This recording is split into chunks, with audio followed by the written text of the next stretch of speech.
अस्सलाम वालेकुम स्टूडेंट्स, आज हम एग्जाम्पल करेंगे 10.22। एग्जाम्पल 10.22 एग्जाम्पल है A and B throw one die for a prize of ₹77 which is to be won by the player who first throws 3। If A has first throw what are their respective expectation. A और B two players हैं और वो prize win करना चाह रहे हैं ₹77 का, और प्राइज उसको मिलेगा जो फर्स्ट थ्रो करेगा, फर्स्ट थ्रो 3 को फर्स्ट टाइम थ्रो करेगा। और हमने ए की, अगर ए फर्स्ट टाइम मतलब स्टार्ट, अगर ये वाली गेम स्टार्ट होती है ए प्लेयर से देन, या फिर फर्स्ट जो है वो थ्रो करता है ए, तो देन हमने जो रिस्पेक्टिव एक्सपेक्टेशंस बनती हैं वो कैलकुलेट करनी है। तो अगर देखा जाए तो यहाँ पे डाई की बात हो रही है, तो डाई में जो है वो उसकी प्रोबेबिलिटी, जो प्रोबेबिलिटी ऑफ सक्सेस होती है वो 1/6 होती है, यानी विन करने के चांसेस 1/6 हैं। और उसकी जो प्रोबेबिलिटी ऑफ फेलियर है वो, अगर हम 1 में से p को माइनस कर दें, मींस 1 माइनस 1/6, तो 5/6 जो है वो प्रोबेबिलिटी ऑफ फेलियर बनती है। तो यहाँ पे बात हो रही है कि जो फर्स्ट टाइम थ्रो करेगा 3 को वो विन करेगा। तो यहाँ पे हम ट्रायल्स लिख लेते हैं कि हम यहाँ पे डिफरेंट ट्रायल्स बनेंगे। मींस फर्स्ट जो ट्रायल है या फर्स्ट जो टर्न है वो आएगी ए की, ठीक है। ए फर्स्ट टाइम जो है वो मतलब हम से पहले ए की बात कर लेते हैं, प्लेयर ए की, क्योंकि गेम स्टार्ट होनी है ए से, और गेम ओवर कहाँ पे होगी, जहां जिसका फर्स्ट टाइम पे 3 आ जाएगा थ्रो करने से, डाई को थ्रो करने से फर्स्ट टाइम 3 आ जाएगा, या जो 3 को थ्रो करेगा फर्स्ट टाइम, वहां पे गेम ओवर हो जाएगी। तो हम यहाँ पे स्टार्ट करते हैं ए के साथ, ए के ट्रायल्स के साथ स्टार्ट करते हैं। तो हम पहले फर्स्ट टाइम पे जो है वो चांसेस या ट्रायल्स लिखेंगे ए के, और उसके बाद उनकी जो है वो ए के विन करने के चांसेस भी साथ साथ हम लिखेंगे। तो यहाँ पे प्रोबेबिलिटी सबसे पहले हम ए की कैलकुलेट कर लेते हैं। अच्छा, यहाँ पे मे भी अगर गेम फर्स्ट ए से स्टार्ट हो तो ए के जो ट्रायल्स हैं, ट्रायल्स ऑफ ए, तो फर्स्ट जो ट्रायल होगा वो ए के पास आएगा, ठीक है। और अगर जो है वो फर्स्ट मतलब मे बी वो अगर ए के पास फर्स्ट ट्रायल आता है या ए से गेम स्टार्ट होती है ए प्लेयर से, तो मे बी वो विन करे, तो विन करने के उसके चांसेस जो है वो हमारे पास उसकी प्रोबेबिलिटी पी होगी, ठीक है।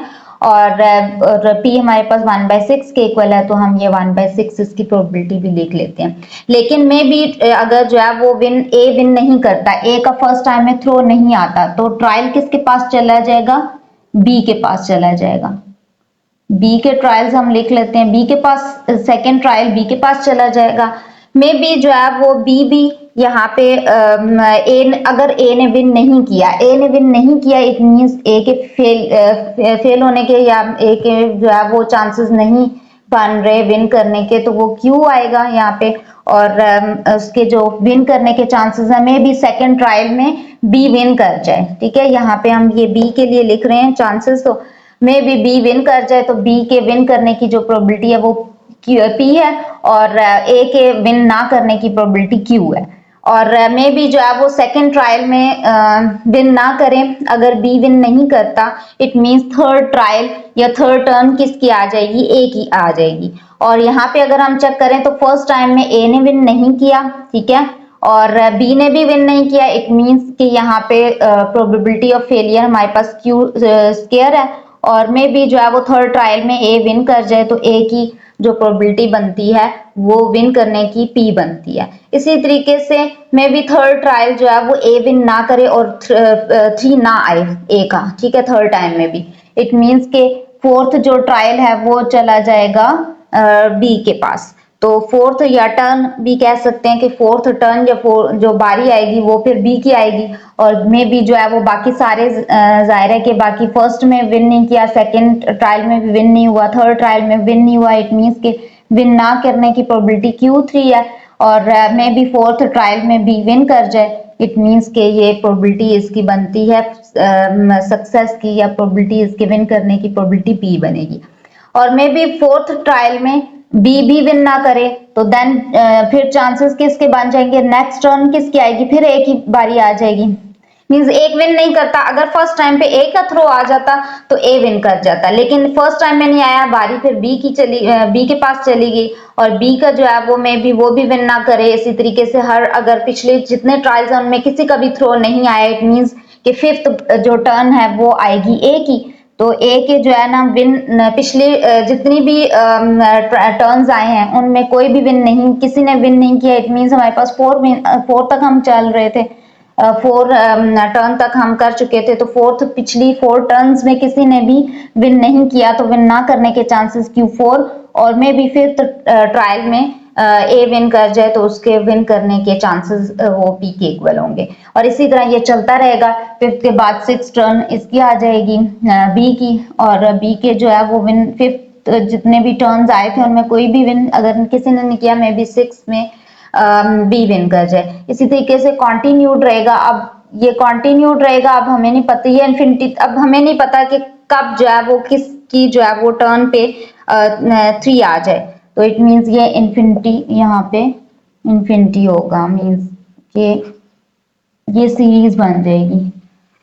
अब इनकी प्रोबेबिलिटी भी लिख लेते हैं। Q की वैल्यू थी 5/6 रेज टू पावर 2 और P 1/6, Q 5/6 raise to power 4, P 1/6। इसी तरीके से यहां भी लिख लेते हैं chances of B, chances of B, और इनको जो है वो इनकी प्रोबेबिलिटी हमें गिवन है, हम कैलकुलेट कर चुके हैं, तो हम इसकी प्रोबेबिलिटी साथ साथ लिख लेते हैं। ये Q 5/6 है, P 1/6, Q 5/6 raise to power Q 1/6, Q 5/6 raise to power 5 1/6। ये इसी तरीके से प्रोसीजर चलता रहेगा जब तक किसी का थ्रो नहीं आता। तो अब हमें जो है वो नहीं पता कि कौन विन करेगा, तो ये सीरीज ऐसी ही चलती रहेगी, लेकिन हमने प्रोबेबिलिटी कैलकुलेट करनी है, चांसेस देखने हैं कि किसके चांसेस बन रहे हैं। अब अगर तो ए विन करे तो ए के विन करने के चांसेस क्या बनते हैं, उसके लिए हम ये कैलकुलेट कर लेते हैं।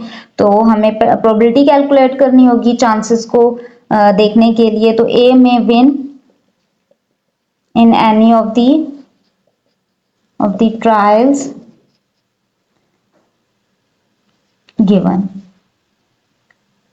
given to him। तो प्रोबेबिलिटी हमारे पास किसके इक्वल होगी, यहाँ पे अगर देखें पूरी सीरीज बनती है, मींस जितने चांसेस बनते हैं इन सबको हम ऐड कर लेंगे, इन सबको ऐड करेंगे 1/6 plus 5/6 raise to power 2, 1/6 plus 5/6 raise to power 4, 1/6 plus up to so on, ये चलता रहेगा इन्फिनिटी टर्म्स तक। और इसको अगर हम देखें तो ये हमारे पास तकरीबन, अगर इसको देखें तो ये ज्योमेट्रिक सीरीज बनती है। तो ज्योमेट्रिक प्रोपगेशन के अकॉर्डिंग जो हमारे पास वैल्यूज आती हैं, according to geometric propagation in geometric propagation progression।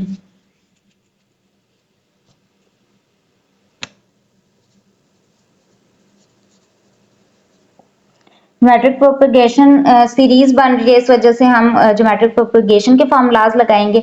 तो उसमें हमें रिक्वायर्ड होता है ए एंड रेशो चाहिए होती है। ए हमारी फर्स्ट जो वैल्यू होती है, वैसे तो ये A1 A2 A3 means first जो हमारे पास वैल्यू 1/6 जो है वो ए होगी, और रेशो हमें चाहिए। तो रेशो हम कैसे कैलकुलेट करेंगे, सेकेंड टर्म को फर्स्ट टर्म पे डिवाइड करेंगे। तो सेकेंड जो हमारे पास वैल्यू है 5/6 raise to power square and 1/6 है, और डिवाइड में 1/6 यानी फर्स्ट वैल्यू पे इसको डिवाइड करेंगे, A2 को A1 पे, इसको इन दोनों को यानी सेकंड वाली वैल्यू को फर्स्ट पे डिवाइड करेंगे, तो ये हमारे पास R आ जाएगा 5/6 रेज टू पावर स्क्वायर, और इसको स्क्वायर को ओपन करें तो ये बनता है 25/36। तो ये हमारे पास R की वैल्यू आ चुकी है। अब हमने फॉर्मूला कैसे लगाना है,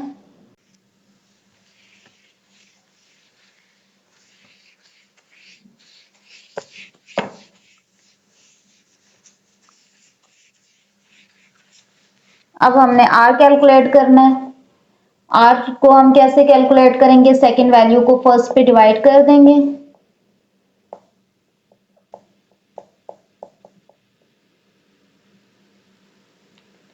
सेकेंड वैल्यू को फर्स्ट पे डिवाइड करेंगे, 1/6 कैंसिल हो जाएगा, 5/6 की वन वैल्यू कैंसिल हो गई, तो 5/6 की raise to power square value रह जाएगी, इसका स्क्वायर ओपन करेंगे 25/36 बनेगा।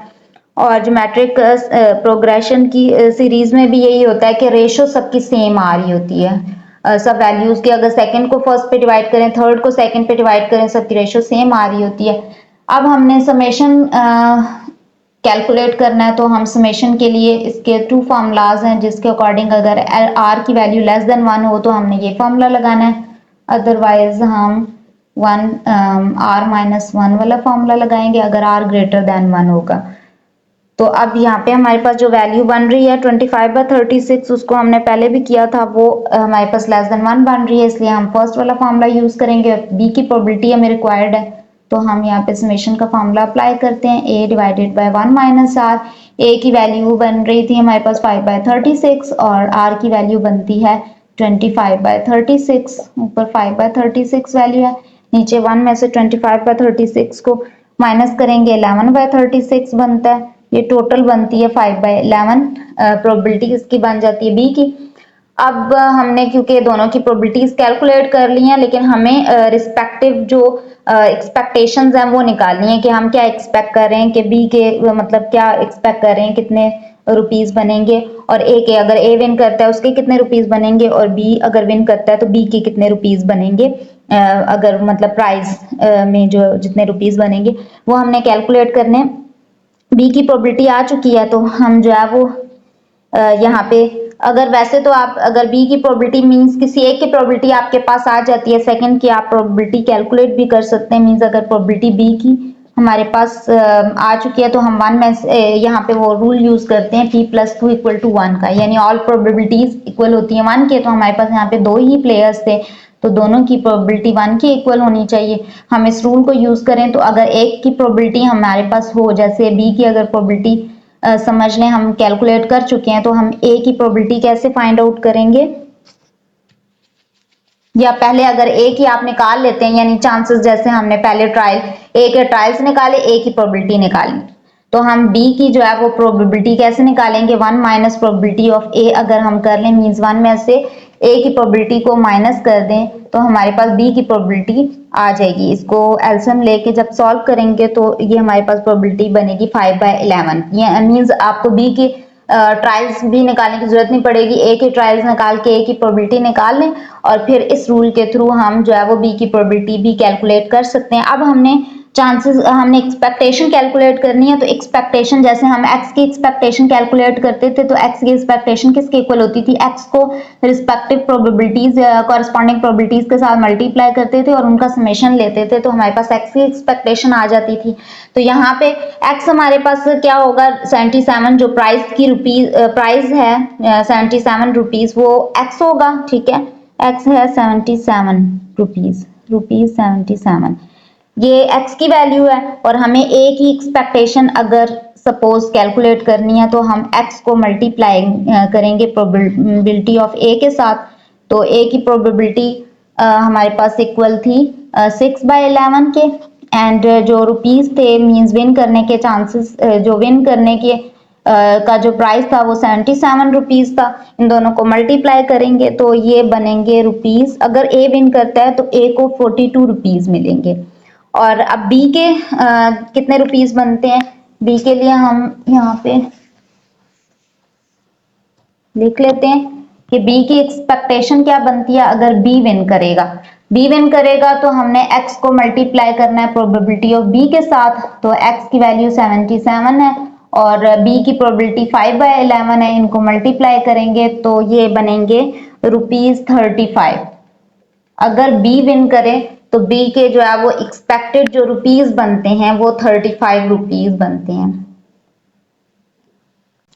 अब हम एक्सरसाइज का क्वेश्चन नंबर 30 करेंगे। क्वेश्चन नंबर 30 है, A and B throw a die for a prize of rupees 55 which is to be won by the player who first throws 6 means जो फर्स्ट नंबर पे 6 को थ्रो करेगा A और B two players हैं और die को उन्होंने throw करना है लेकिन विन वही करेगा जो कि फर्स्ट 6 को थ्रो करेगा 6 को फर्स्ट टाइम जो थ्रो करेगा या जिसका फर्स्ट टाइम में 6 आ गया वो विन कर जाएगा इन दोनों प्लेयर्स में से। If A has the first throw means अगर हम ए से गेम स्टार्ट करें गेम तो वहां पे ओवर होगी ना जहां जिसका फर्स्ट पे 6 आ गया वहां पे गेम ओवर हो जाएगी और उनको प्राइज मिलेगा 55 रुपीज का।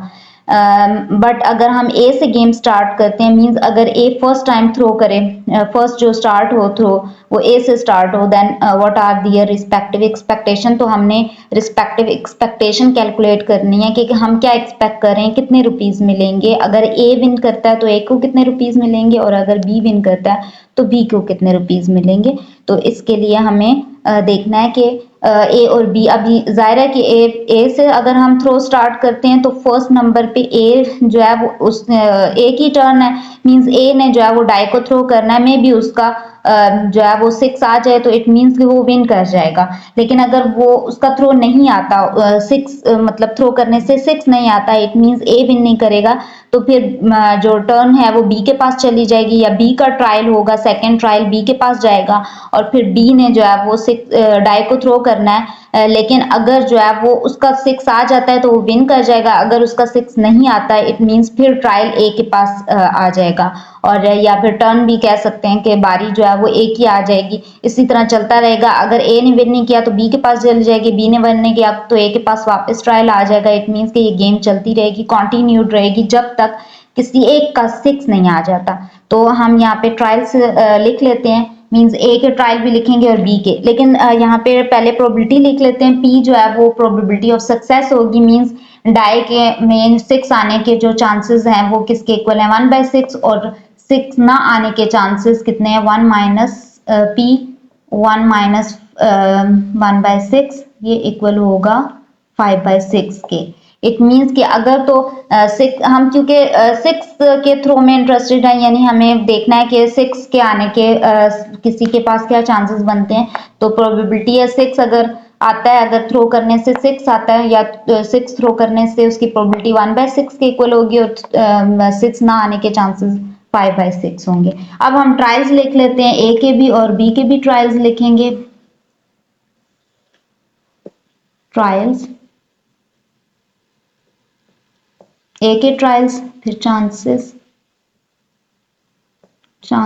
ऑफ ए और चांसेस ऑफ ए हमने प्रोबेबिलिटी के फॉर्म में भी लिखने हैं chances of A and then जो है वो सेकंड साइड में हम बी के भी लिख लेते हैं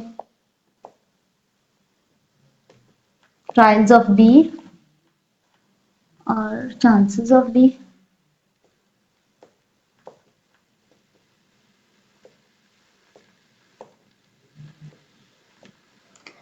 अच्छा फर्स्ट जो टर्न है क्योंकि ए से हमने स्टार्ट करना है क्वेश्चन में भी लिखा हुआ है कि फर्स्ट टाइम पे जो थ्रो करेगा वो ए थ्रो करेगा इट मींस फर्स्ट ट्रायल ए का है लेकिन अगर ए विन नहीं करता तो टर्न किसकी आ जाएगी बी की ठीक है थर्ड टर्न ए की आएगी फोर्थ बी की आएगी फिफ्थ जो है वो ए की आएगी सिक्स बी की आएगी इसी तरीके से अगर जो है वो 6 यहाँ पे आती है तो 7 जो है वो ए की आती है और यहाँ पे 8 बी की आती है और इसी तरीके से ये चलता रहेगा इन्फिनिटी तक जाएगा यहाँ से भी ये इन्फिनिटी तक ये जब तक किसी का 6 नहीं आ जाता ये कंटिन्यूड रहेगी गेम।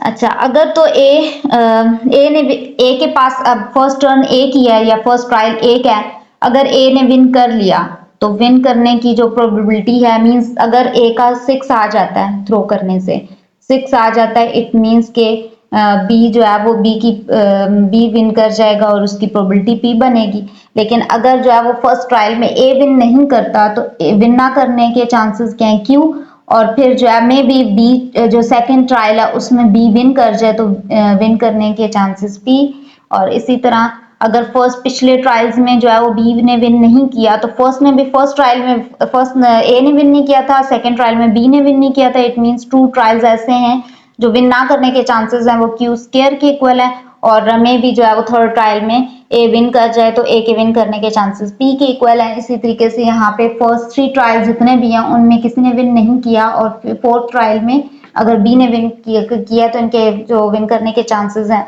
वो Q3P। और इसी तरीके से इसमें देखें तो पिछले 4 ट्रायल्स में किसी ने विन नहीं किया, फिफ्थ ट्रायल में मे बी 8 विन कर जाए, और यहाँ पे अगर देखें तो मे बी पिछले फिफ्थ ट्रायल्स में किसी ने विन नहीं किया, और सिक्स ट्रायल में अगर बी विन कर जाता है। एंड देन यहाँ पे हम लिखेंगे अगर पिछले 6 ट्रायल्स में किसी ने विन नहीं किया, मे बी 7th ट्रायल में ए विन कर जाए। यहाँ पे पिछले 7 ट्रायल्स में किसी ने विन नहीं किया तो 8th ट्रायल में बी विन करेगा। यहाँ पे इसकी प्रोबेबिलिटी ऐसी कंटिन्यूड रहेगी। अब इसको जो प्रोबेबिलिटी की वैल्यूज हैं वो लिख लेते हैं। पी की वैल्यू 1/6 लिखेंगे, यहाँ पे 5/6 square 1/6, 5/6 raise to power 4 1/6, 5/6 raise to power 6 1/6, और इसी तरीके से बी का 5/6 1/6, 5/6 होल क्यूब 1/6, 5/6 होल 5 1/6, 5/6 होल 7 1/6, ये चलता रहेगा। अब हमें ए की प्रोबेबिलिटी कैलकुलेट करनी है, तो ए में बी विन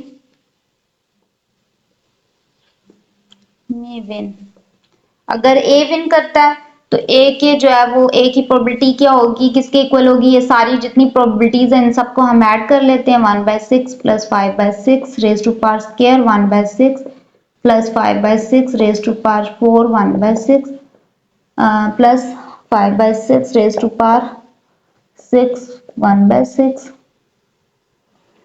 इसी तरीके से कंटिन्यूड रहेगा, लेकिन हम इन सबको ऐड नहीं कर सकते बिकॉज इन्फिनिटी टर्म्स तक जा रहा है, हमें नहीं पता लास्ट वैल्यू क्या बनती है, तो हमें कहाँ तक ऐड करना है। इसलिए हम यहाँ पे सीरीज का फॉर्मूला यूज करेंगे। ज्योमेट्रिक सीरीज बन रही है, इसलिए ज्योमेट्रिक सीरीज के अकॉर्डिंग हम ए की वैल्यू कैलकुलेट कर लेते हैं। ए की जो फर्स्ट वैल्यू होती है वो हमारे पास ए के इक्वल होगी, और इसके अलावा हमने रेशो कैलकुलेट करनी है, यानी सेकेंड वैल्यू को हमने फर्स्ट वैल्यू पे डिवाइड करना है। तो हमारी जो रेशो की वैल्यू वो आ जाएगी 1/6 कैंसिल हो जाएगा, 5/6 होल स्क्वायर आता है, स्क्वायर का फॉर्म इसका स्क्वायर ओपन करेंगे 25/36 आएगा। अब हमें इनको सम करने के लिए ज्योमेट्रिक जो सीरीज है उसका फॉर्मूला यूज करना है। उसके फॉर्मूलाज हैं a divided by 1 minus r. अगर r लेस देन 1 हो तो हमें ये फॉर्मूला लगाना है समेशन के लिए, लेकिन अगर जो है वो r की वैल्यू ग्रेटर होगी तो हमें ये वाला फॉर्मूला लगाना होगा। अब 25 को 36 पे डिवाइड करके देख लें, ये लेस देन 1 बनेगा। ठीक है, लेस देन 1 बनेगा, इसलिए हमें फर्स्ट वाला फॉर्मूला यूज करना है, प्रोबेबिलिटी कैलकुलेट करनी है, क्योंकि हमें सिर्फ अब ऐड ही करना रह गया था। ऐड करना है तो हमने एडिशन के लिए ज्योमेट्रिक सीरीज का फॉर्मूला हम लगा रहे हैं। तो ज्योमेट्रिक सीरीज के फॉर्मूला के अकॉर्डिंग हमने a को 1 माइनस आर पे डिवाइड करना है। a की वैल्यू 1/6 है और r की वैल्यू है 25/36। इसको हम कैलकुलेट कर लेंगे, इसको कंप्लीटली कैलकुलेट करेंगे तो ऊपर हमारे पास 1/6 आ रहा है, डिवाइड में दोनों को माइनस करेंगे, 1 में से 25/36 को माइनस करें तो 11/36 आता है। इसको हम जो है वो अगर यहाँ पे 1/6 और नेक्स्ट वैल्यू 36/11 को ऐसे करें तो ये 6/11 हमारे पास वैल्यू बनती है। 6 को कैंसिल कर लेंगे, 6/11 फर्स्ट ए की प्रोबेबिलिटी आती है। अब हमें बी की प्रोबेबिलिटी कैलकुलेट करनी है, तो बी की प्रोबेबिलिटी को अगर में बी विन कर जाता है, बी में विन, देन बी की प्रोबेबिलिटी किसके इक्वल होगी, ये सारी ऑल प्रोबेबिलिटीज को बी की जितनी प्रोबेबिलिटीज हैं हम इनको ऐड करेंगे। 5/6 1/6 plus 5/6 cube 1/6 plus 5/6 raise to power 5 1/6 plus 5/6 1/6। इनको ऐड करने के लिए भी हमें सीरीज का फॉर्मूला लगाना पड़ेगा, ज्योमेट्रिक सीरीज का। तो a की वैल्यू फर्स्ट वैल्यू a की है 5/6 1/6, और इसी तरीके से r की वैल्यू है 5/6 को, यानी सेकंड वैल्यू को हमने फर्स्ट वैल्यू पे डिवाइड करना है। 1/6 कैंसिल हो गया, इसमें से भी एक वैल्यू कैंसिल हो गई, 5/6 का स्क्वायर आ गया, स्क्वायर ओपन करें 25/36। आर की वैल्यू है जो कि लेस देन 1 है, इट मीन्स कि हमें ये फर्स्ट वाला फॉर्मूला ही यूज करना है। तो प्रोबेबिलिटी बी की हम कैलकुलेट कर लेते हैं a/1 माइनस आर के फॉर्मूला से। a की वैल्यू 5/6 इंटू 1/6 है, डिवाइड में 1 माइनस 25/36 है। ऊपर वाली वैल्यूज को हम मल्टीप्लाई करेंगे और नीचे वाली को आपस माइनस करेंगे। तो ऊपर वाली जब वैल्यू को मल्टीप्लाई करेंगे तो यहाँ पे हमारे पास बनेगा 5/36 और डिवाइड में इन दोनों को माइनस करेंगे तो 11/36 बनेगा। इनको 5/36 को एज इट इज लिख देते हैं, नीचे वाली वैल्यू का रेसिप्रोकल लेंगे, दोनों कैंसिल हो जाएंगी तो वैल्यू आंसर आएगा 5/11। अब हमारे पास प्रोबेबिलिटी बी की भी आ चुकी है, लेकिन अगर आपको जो है वो मतलब शॉर्ट कट यूज करना है तो आप ये भी कर सकते हो कि ए की अगर आपके पास प्रोबेबिलिटी आ चुकी हो तो बी की प्रोबेबिलिटी हम ये ऑल प्रोबेबिलिटीज इक्वल होती हैं, बी इक्वल टू 1 होती हैं, ठीक है। इस रूल के अकॉर्डिंग हम बी की प्रोबेबिलिटी कैलकुलेट कर सकते हैं अगर ए की प्रोबेबिलिटी आप कैलकुलेट कर चुके हैं। तो बी की प्रोबेबिलिटी कैलकुलेट करने के लिए हम ए को 1 में से माइनस कर देंगे, ए की प्रोबेबिलिटी को 1 माइनस 6/11, तो यहाँ पे बनेगा 5/11। ऐसे शॉर्ट मेथड से भी हम वैल्यूज कैलकुलेट कर सकते हैं। अब हमें ए की एक्सपेक्टेशन कैलकुलेट करनी है कि हम क्या एक्सपेक्ट कर रहे हैं, ए को कितने रुपीस मिलेंगे अगर ए विन करता है। तो जाहिर है हमें एक्सपेक्टेशन कैलकुलेट करनी है। एक्सपेक्टेशन के लिए हम क्या करते हैं कि x की वैल्यूज को गिवन प्रोबेबिलिटीज के साथ मल्टीप्लाई कर लेते हैं। तो हमारे पास यहाँ पे जो x की वैल्यू है वो है ₹55। जो प्राइस गिवन है वो 55 रुपीज है, ये x की वैल्यू है। और हमें a की एक्सपेक्टेशन अगर कैलकुलेट करनी है तो हमें x को p ऑफ x के साथ मल्टीप्लाई करना होगा, p ऑफ a के साथ। तो a जो है वो 55, x की वैल्यू 55 है, a की प्रोबेबिलिटी हमने कैलकुलेट की थी जो कि 6/11 के इक्वल थी।